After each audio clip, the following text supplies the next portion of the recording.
এমন কোনো আর জীবন নিয়ে আর কোনো অভিযোগ নাই।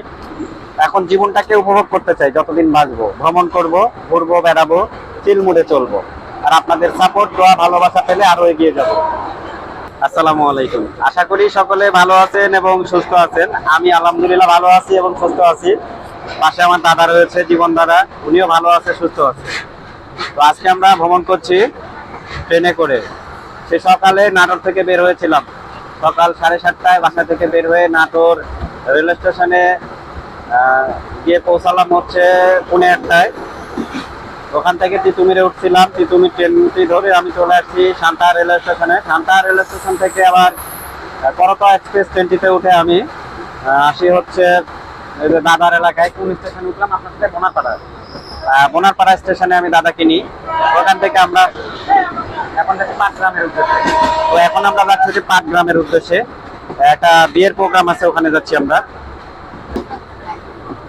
তো সবাই ভালো থাকবেন আর বেশি বেশি করে ট্রেন ভ্রমণ করবেন।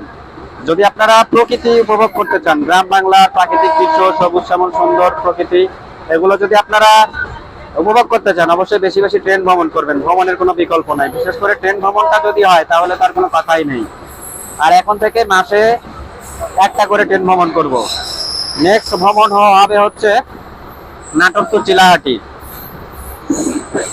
খুব শীঘ্রই সেই ভ্রমণটা নিয়ে আপনাদের মাঝে আসবো।